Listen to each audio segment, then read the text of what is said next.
De la enfermedad pulmonar obstructiva crónica vamos a conocer esta tarde y para ello contamos con la presencia en nuestro estudio del doctor Heberto García Silvera, quien es especialista de primer y segundo grado en neumología del Hospital Neumológico Benéfico Jurídico. Bienvenido, doctor. Muy buenas tardes y gracias una vez más por llegar a La Habana. Gracias. Doctor, ¿qué es el EPOC? La EPOC es la sigla de la enfermedad pulmonar obstructiva crónica. Es lo que significa la EPOC.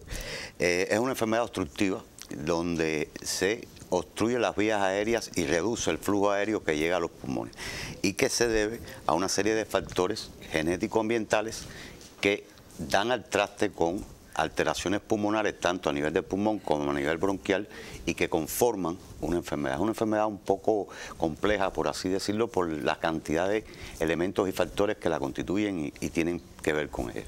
¿Cuáles son los síntomas iniciales de la EPOC y en aquellos pacientes que ya tienen la enfermedad, cómo se manifiesta?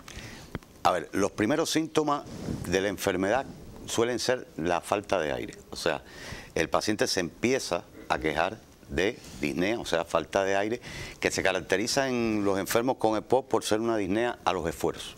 Es una disnea que empieza a los menores esfuerzos y va progresando a medida que pasa el tiempo hasta hacerse una disnea invalidante. O sea, llega a presentarse con una gama desde máximos esfuerzos hasta los mínimos esfuerzos, como es vestirse o incluso bañarse. ¿Cuáles son las causas, doctor?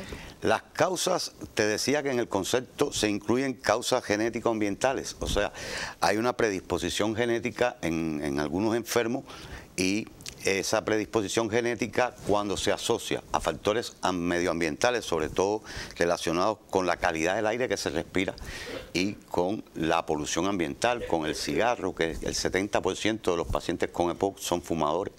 El otro 30% constituyen personas expuestas a respirar, o sea, de manera prolongada y permanente, un aire ambiental de polución, ya sea dentro del hogar, por ejemplo, los que cocinan con leña durante mucho periodo de tiempo, los que cocinan con carbón, hasta desde el punto de vista laboral. Hay personas que trabajan en ambientes laborales contaminados y que también son propensos a EPOC. ¿Cómo se trata la EPOC y aquellos pacientes que ya la padecen logran controlar estos síntomas a los que usted hacía referencia? El tratamiento de la EPOC consta de varios, es un poco, como decirte, complejo también, porque va desde su prevención, o sea, pasa por la prevención y la determinación de los factores ambientales que la pueden producir para corregirlo, a la prevención de la enfermedad con estos factores y también ya una vez diagnosticado el tratamiento es farmacológico, o sea, el uso de medicamentos inhalados, en este caso los medicamentos que conocemos como el salbutamol, la fluticasona, el salmeterol, en fin, una serie de medicamentos que son por vía inhalada, por vías orales, las teofilinas, o sea, la santina, los esteroides orales, en ciertos casos todo esto tiene también un rango de indicación en dependencia de la severidad de la enfermedad. Pasa también por el tratamiento de rehabilitación, muy importante, es un pilar fundamental para el manejo terapéutico de estos enfermos, la rehabilitación, y por supuesto también en los casos severos ya avanzados, los cuidados paliativos de todo enfermo con una gran incapacidad como llegan a ser estos enfermos. ¿Qué recomienda, doctor? Bueno, trabajar sobre los factores de riesgo. En los factores de riesgo yo decía que el 70% del hábito es fumar, por tanto se debe trabajar.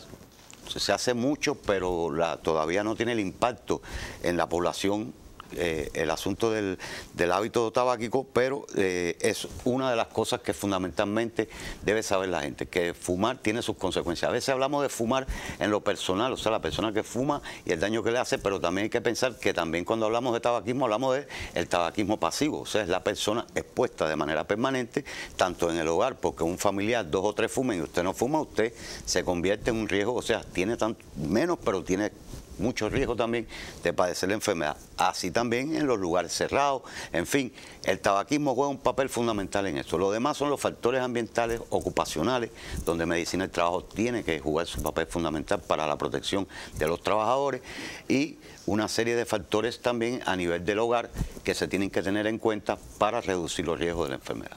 Muchísimas gracias, doctor, por compartir siempre aquí en Hola Habana. Es bienvenido. Un placer.